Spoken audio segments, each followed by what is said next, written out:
Senhor, nós te louvamos e agradecemos por esse tempo e por esse dia. Te louvamos pelo teu sacrifício por nós. Te louvamos porque a gente tem esse tempo para aprender da tua palavra.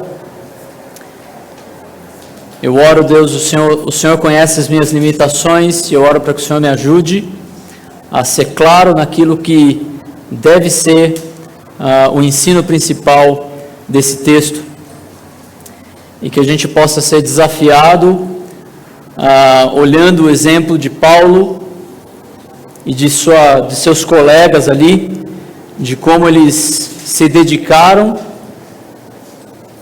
às vidas daquelas pessoas a quem eles estavam alcançando, e que isso possa nos ajudar a entender um pouco mais também de como é que nós devemos trabalhar, de como é que nós devemos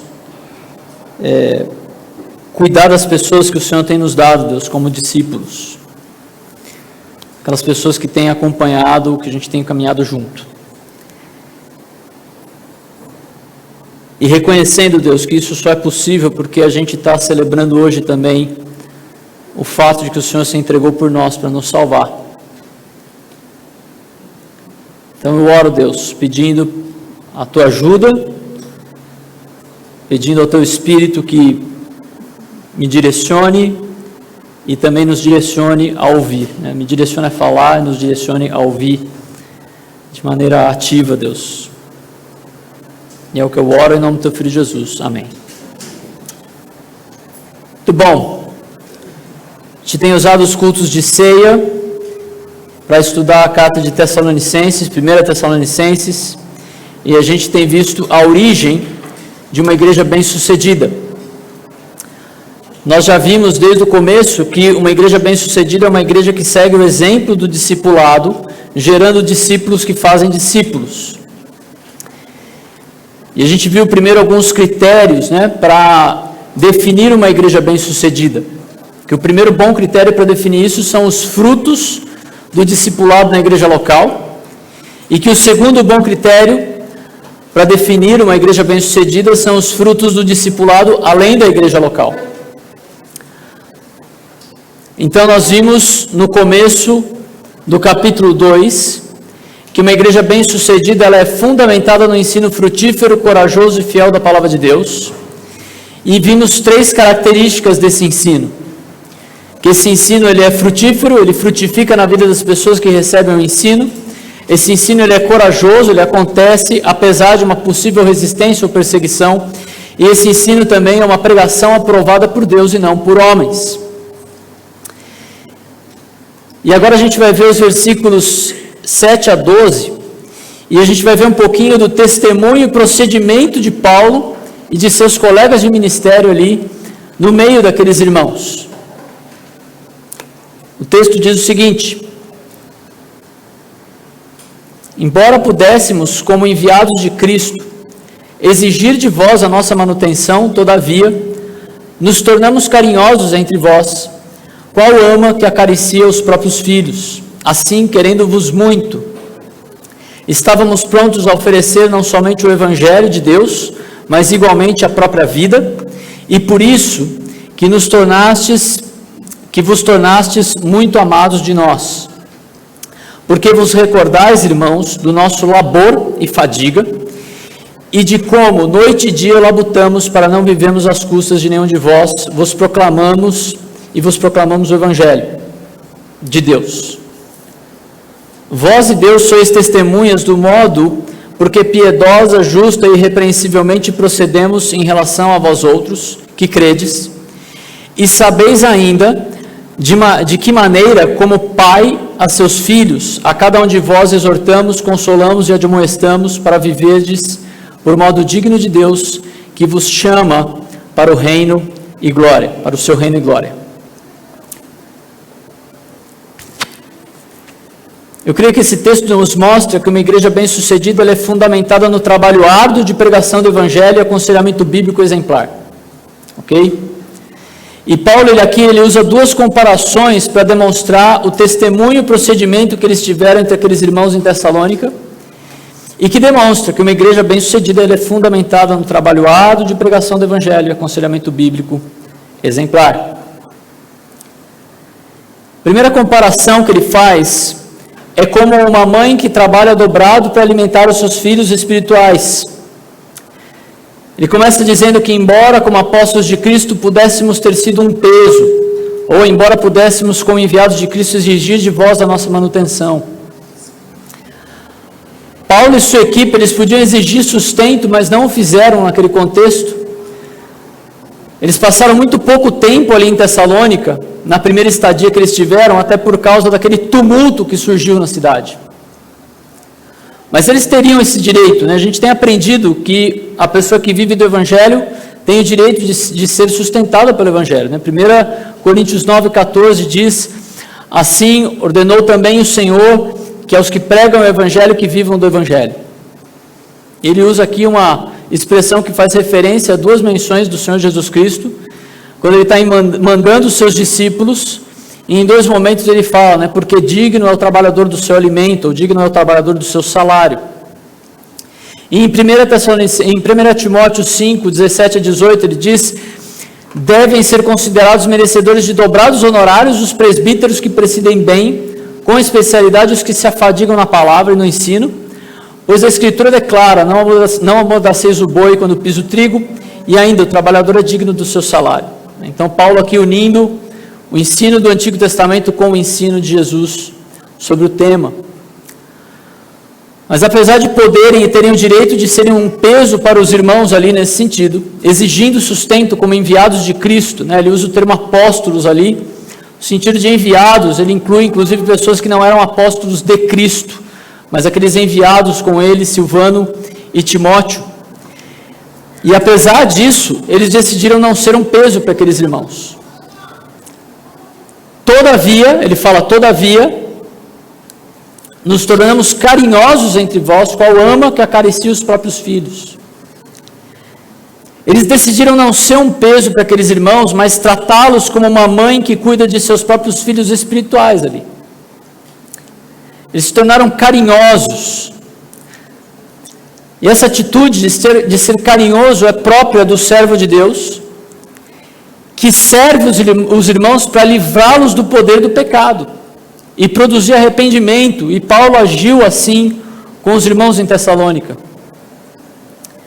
Veja interessante uma referência desse termo usado num contexto similar em 2 Timóteo 2, 24 a 26, que fala: ora, é necessário que o servo do Senhor não viva a contender, e sim deve ser brando para com todos, apto para instruir, paciente, disciplinando com mansidão os que se opõem, na expectativa de que Deus lhes conceda não só o arrependimento para conhecerem plenamente a verdade, mas também o retorno à sensatez, livrando-se eles dos laços do diabo, tendo sido feitos cativos por ele para cumprirem a sua vontade. Então, como uma mãe, né, que carinhosamente sustenta os seus filhos e alimenta os seus filhos, para que eles possam crescer de uma maneira saudável, assim ali Paulo e seus companheiros cuidaram carinhosamente daqueles irmãos, para que eles fossem bem alimentados com a palavra de Deus, a fim de serem discípulos bem treinados na tarefa de fazer outros discípulos.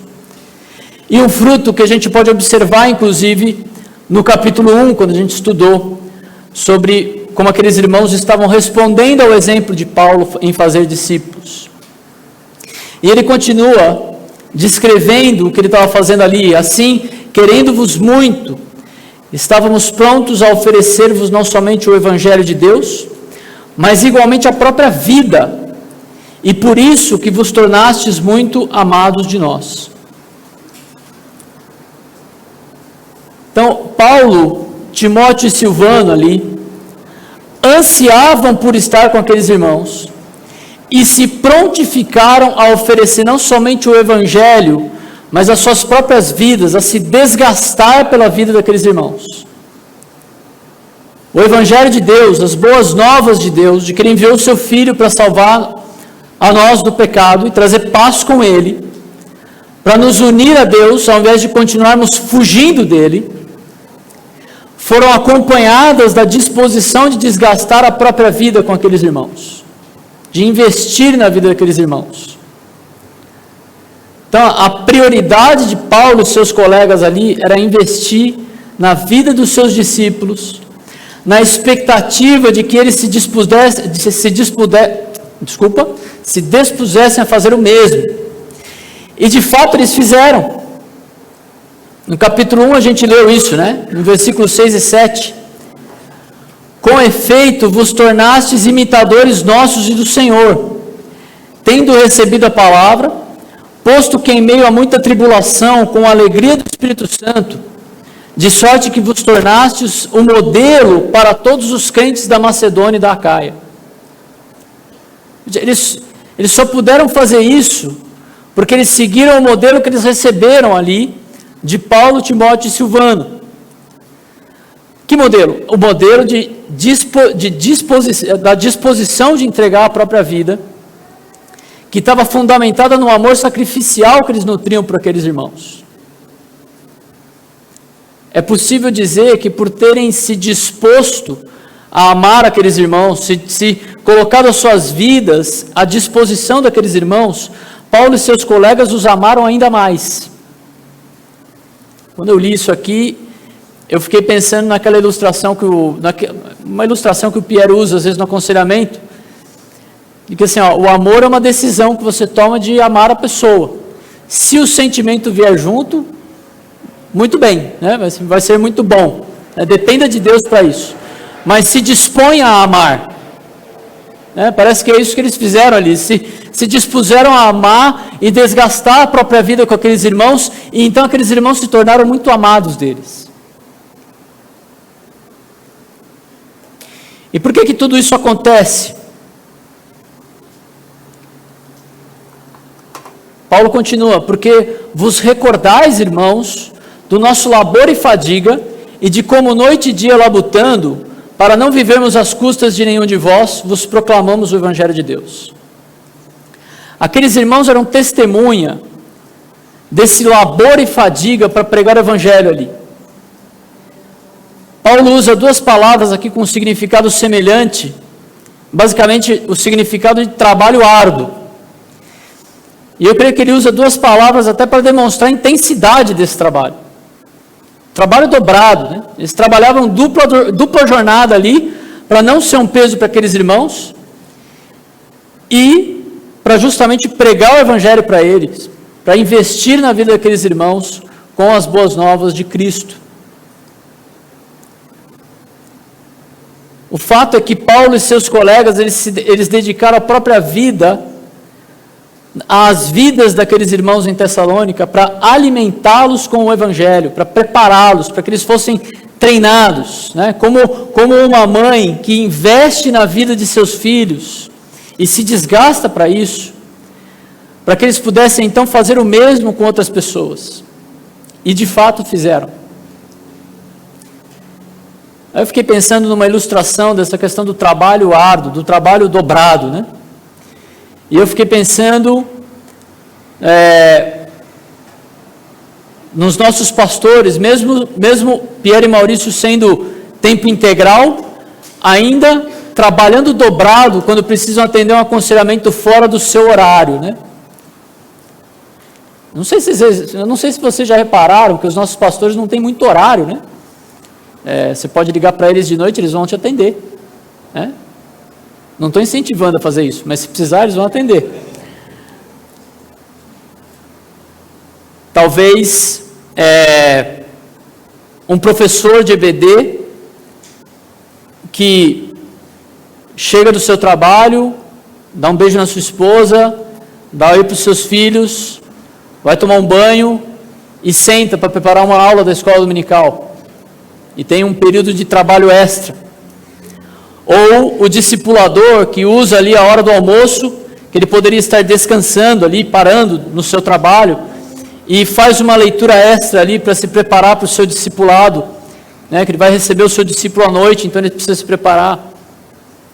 Ou então, a mãe que interrompe os seus afazeres para atender um discipulado, sabendo que para fazer isso ela vai ter que correr com o almoço depois, porque porque ela vai buscar as crianças e tem que ter um almoço para as crianças.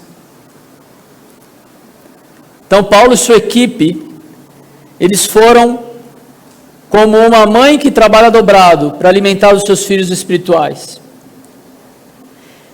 E Paulo usa uma outra comparação para demonstrar o testemunho e procedimento que tiveram no meio daqueles irmãos em Tessalônica, e que demonstra que uma igreja bem-sucedida, ela é fundamentada no trabalho árduo de pregação do Evangelho e aconselhamento bíblico exemplar.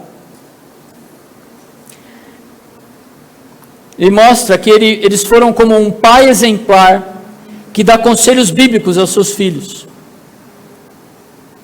Ele diz: vós e Deus sois testemunhas do modo porque piedosa, justa e irrepreensivelmente procedemos em relação a vós outros que credes.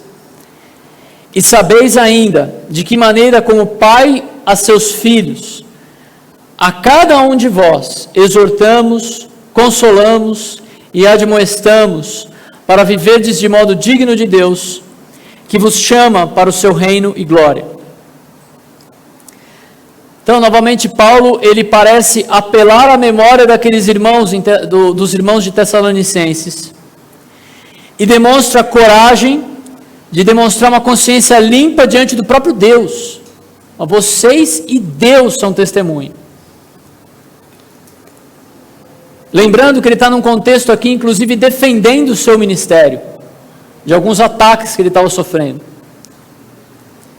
E os irmãos, então, em Tessalônica, eles testemunharam, eles foram testemunhas vivas ali, do procedimento daquela equipe de missionários, que viviam ali de forma piedosa, ou seja, de maneira santa, com um procedimento santo,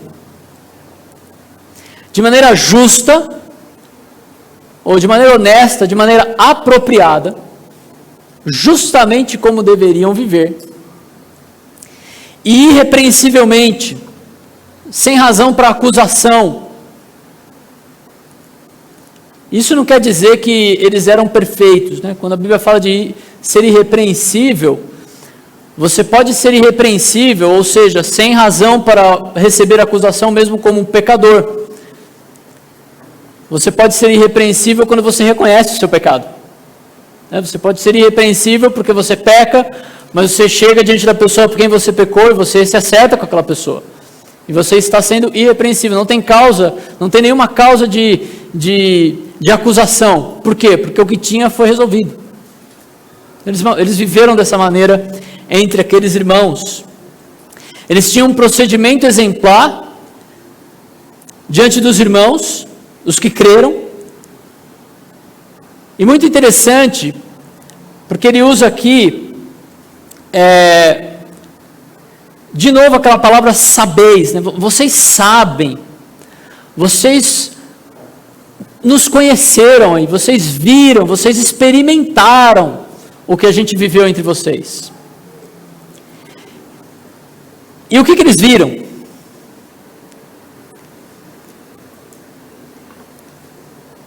Eles viram como um pai cuidando dos seus filhos, né? Paulo e seus parceiros ali, cuidando de cada um deles, de cada um. Ele faz questão de mostrar uma individualidade no tratamento. Eles observavam a vida de cada um. Esse aqui luta com isso, esse aqui luta com aquilo, esse aqui ele tem dom disso aqui, ele pode ajudar com isso. Ele tinha esse tratamento com cada um deles, como um pai que observa os seus filhos de perto. E investiram na vida de cada um daqueles irmãos. E como é que eles investiram?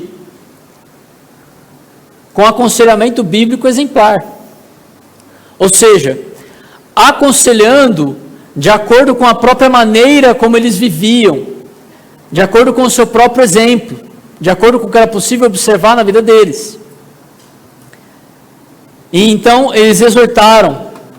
Ele fala: nós exortamos vocês, nós admoestamos, exortamos, chamamos vocês de lado para falar com vocês, aquela palavra paracaléu.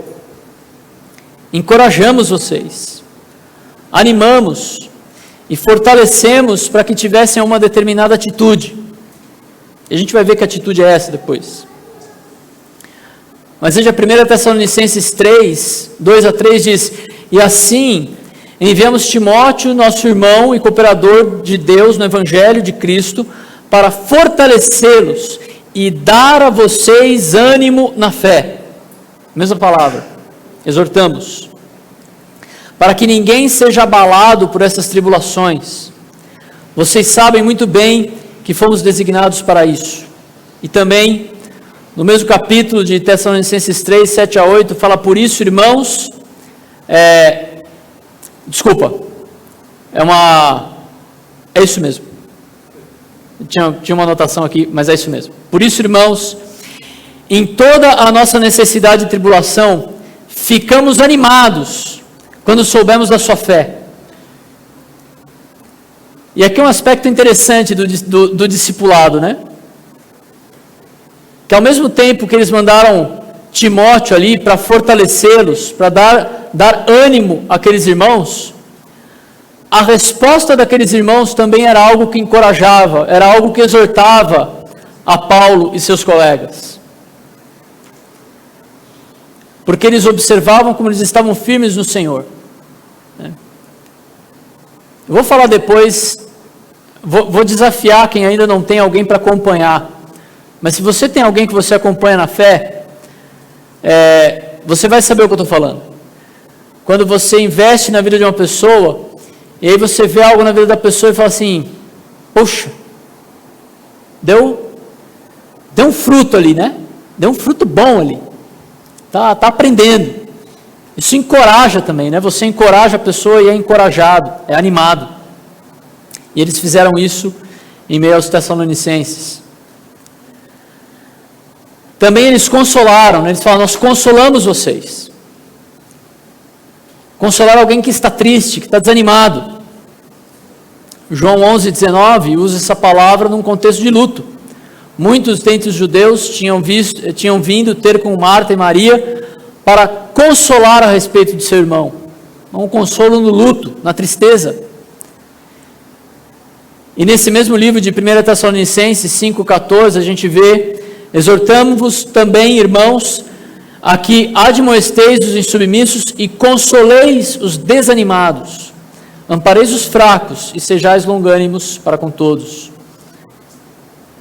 Então, tanto o consolo daquele que está triste por algo que aconteceu, ou o consolo daquele que está desanimado. Você percebe a pessoa desanimado, cabisbaixo, e você pode encorajar essa pessoa, e eles faziam isso entre aqueles irmãos.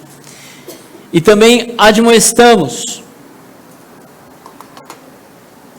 que é dar testemunho de algo, ou inspirar uma pessoa.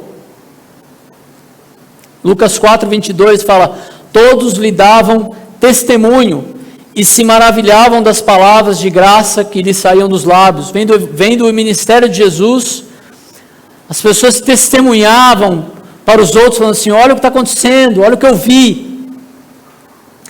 E em João 19:34-36 diz: mas um soldado lhe abriu o lado com uma lança, e logo saiu sangue e água.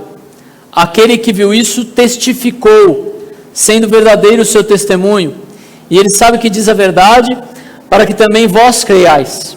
E isso aconteceu para se cumprir a Escritura: nenhum de seus ossos será quebrado. Veja, aquele soldado, ele observou algo e foi testemunhar do que ele viu.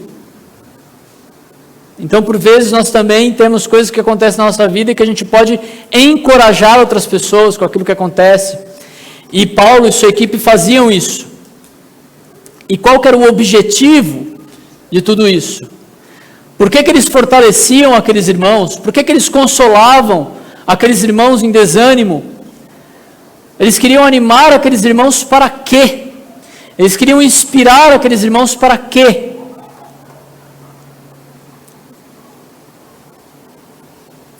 Como ele diz ali, versículo 12, para viverdes do modo digno de Deus, que vos chama para o seu reino e glória. Ou seja, o objetivo de Paulo na vida daqueles irmãos é para que eles caminhassem nessa vida, para que eles dirigissem essa vida de maneira condizente, de maneira apropriada de alguém que é chamado, de alguém que recebe o convite de Deus, de fazer parte do seu reino e da sua glória.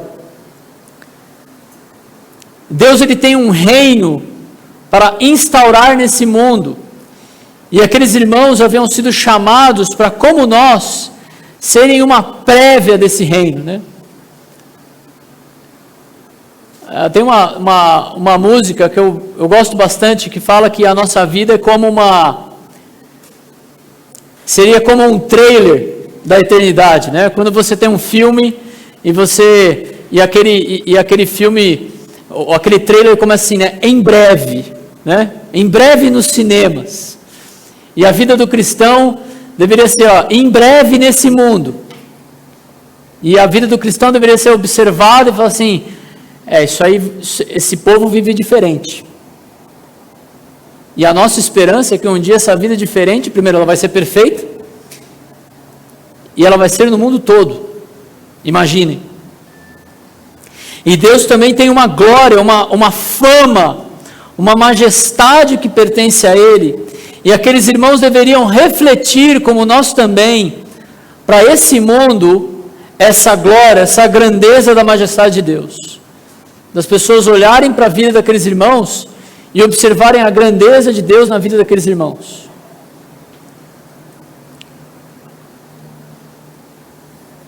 Ser essa prévia do reino e esse reflexo da glória de Deus envolve a obediência aos preceitos de Deus para os cristãos e aquelas coisas que fazem o cristão parecer com Jesus.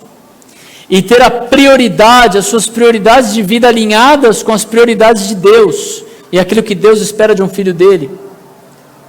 E esse era o alvo de Paulo quando ele lidava com aqueles irmãos como um pai que anima, que fortalece e encoraja e chama os seus filhos para viver de determinada forma. Algo que a gente pode observar no aconselhamento bíblico, algo que a gente pode observar nos testemunhos de vida cristã que acontecem no culto, quando alguém vem aqui contar o que Deus tem feito e a gente pode se animar com aquilo, algo que acontece nos testemunhos evangelísticos, onde a gente é encorajado a pregar a nossa fé, também em conversas do Grupo Céu, encontros sociais, ter o foco nesses momentos de encorajar e de trazer conselho bíblico para a vida das pessoas.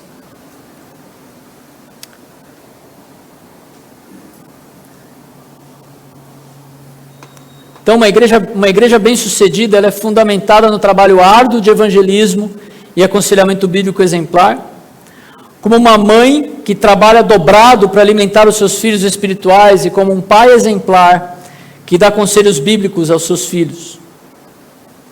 E eu queria pensar em algumas aplicações.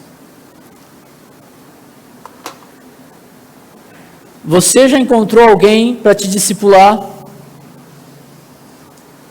Quero novamente incentivar você a fazer isso, a ter alguém para quem você vai pedir conta, vai prestar contas e pedir contas. Já encontrou alguém que tem esse tempo de discipulado com você? E se você encontrou, se você tem discipulado alguém e tem sido discipulado, você tem amado os seus discípulos a ponto de poder dizer que não só oferece o Evangelho, mas como a sua própria vida a eles? Confesso que eu me senti desafiado por isso, né? Como é que a gente pode fazer isso? O Mica está fazendo assim, né? Como é que a gente pode desgastar a nossa vida, assim, aproveitando cada oportunidade para estar junto, né? Eu vou pintar minha casa, vou pintar uns quartos da minha casa, Mica, nas minhas férias, tá bom? Para a gente pôr isso em prática. Já que você fez assim com a cabeça, você me incentivou. Você tem, será que você tem pregado o Evangelho? Se você tem pregado o Evangelho, você está disposto a estar com essa pessoa que você tem pregado o Evangelho?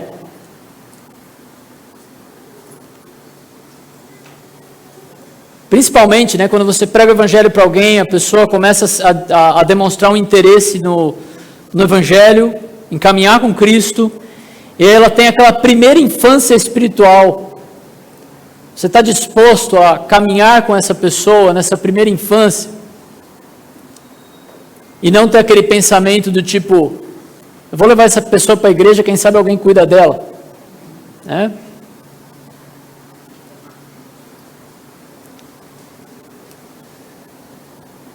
Você tem sido exemplo de discipulador para o seu discípulo? Ou seja, será que a pessoa que tem caminhado com você, tem aprendido com você como ela vai caminhar com outra pessoa? Qual deve ser o procedimento para caminhar com outra pessoa, para fazer um outro discípulo? Você tem convocado, animado e fortalecido e consolado os seus discípulos para levá-lo a uma vida digna do chamado do reino e da glória de Deus? Ou seja, você tem ensinado o seu discípulo a refletir a glória de Deus e ser uma prévia do reino de Deus nesse mundo onde ele está? E quando eu estou falando de discípulo aqui, você pode pensar nos seus alunos de escola dominical, você pode pensar também como líder do grupo Céu, naquelas pessoas que você dirige ali, como seus discípulos também. Será que o Evangelho tem sido para você a única boa notícia que você precisa para viver nesse mundo caído? Seu discípulo tem percebido que o Evangelho é a coisa mais importante da sua vida e que Cristo é a pessoa mais importante da sua vida? Será que a gente tem demonstrado isso nas nossas conversas, nas nossas preocupações? Qual é a nossa esperança verdadeira e única?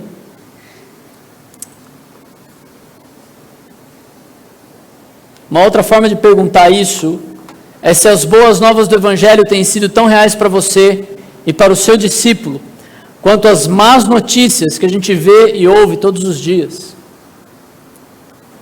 Quando a gente se encontra para o discipulado, ou aquele primeiro momento do Grupo Céu, que a gente está se cumprimentando e compartilhando as coisas dessa vida e as lutas dessa vida, será que a gente traz à memória aquilo que nos dá esperança?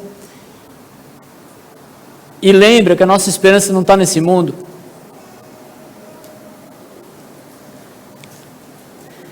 E aqui eu queria falar com mães e pais. Esse texto não fala, não foi escrito para mães e pais, mas é interessante como Paulo relaciona algumas coisas com o papel da mãe e algumas coisas com o papel de pais.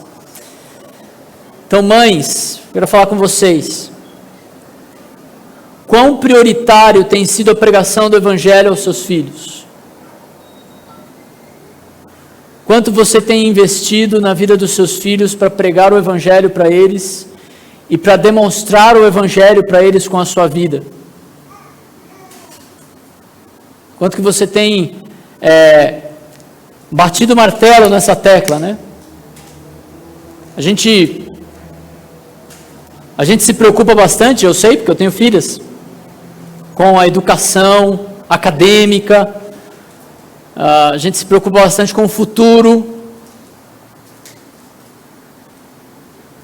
Eu me preocupo com o futuro das minhas filhas.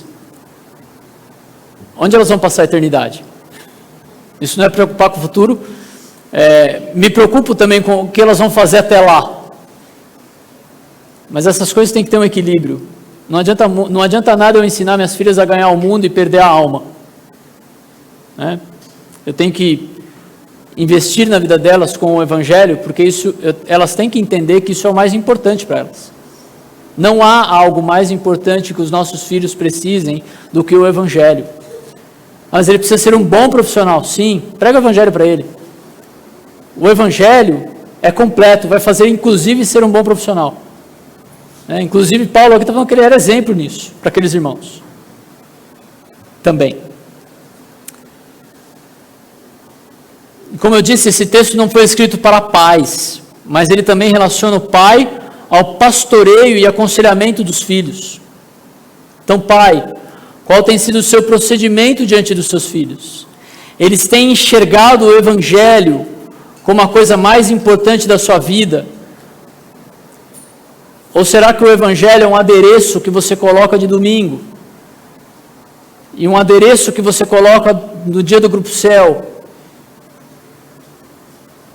O quanto que os seus filhos percebem que você lida com o aconselhamento deles biblicamente.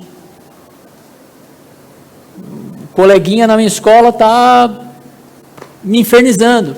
Bom, que a Bíblia fala sobre isso. Aconselhamento bíblico, não é? Esperança bíblica. Filho, a Bíblia fala que não há tentação que não fosse comum aos homens. Toda criança passa pelo que você está passando. Mas Deus é fiel e justo. Não permitirá que seja tentado além das vossas forças. Tem alguma coisa que Deus quer que você aprenda nessa situação para você responder biblicamente a isso. Como você tem como pai exortado, animado e fortalecido os seus filhos?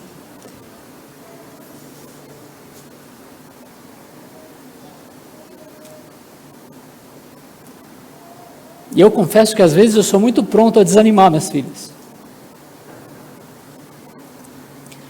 Mas a gente como pais deve animar os nossos filhos. E estar pronto para consolar quando eles estão tristes. E estar pronto para testemunhar o que Deus tem feito na sua vida. Para que ele possa observar isso na sua vida.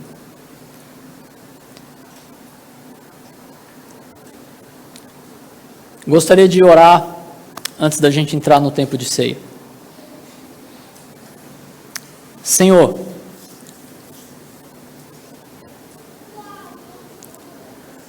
obrigado pela tua palavra, obrigado porque o Senhor nos deu exemplos de homens piedosos e que serviram ao Senhor de maneira fiel e deixou essas coisas registradas para nos desafiar, Deus.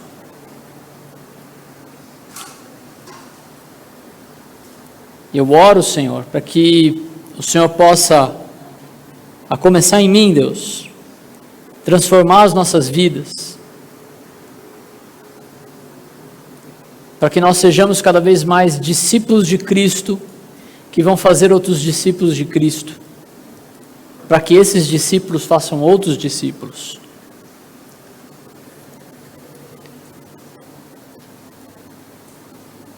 E para que isso te glorifique, Deus, te engrandeça. Nós reconhecemos, Deus, que nada do que a gente viu, e mesmo Paulo não tinha capacidade em si mesmo para fazer aquelas coisas. E a gente reconhece que a gente também não tem. E a gente reconhece a nossa necessidade do Senhor, para que a gente possa trabalhar na vida de pessoas, para que elas possam frutificar o Evangelho, viver de modo digno do teu reino, da tua glória, para a qual nós somos chamados. E assim, outras pessoas, o Senhor possa trazer outras pessoas à nossa vida, para que também sejam cuidadas, Deus. Nós te louvamos, Pai, porque tudo isso só é possível, e tudo isso só faz sentido, porque o Senhor nos salvou pelo sangue do seu Filho. E nós te louvamos por isso. E agradecemos ao Senhor por isso. E eu oro para que o Senhor use esse tempo que a gente vai ter agora, para relembrar o que o Senhor fez por nós. E para relembrar que também nós fazemos isso, para que pessoas possam observar a nossa esperança e nós possamos anunciar a morte do Senhor até que o Senhor volte, Pai. É o que eu oro em nome do teu Filho Jesus. Amém.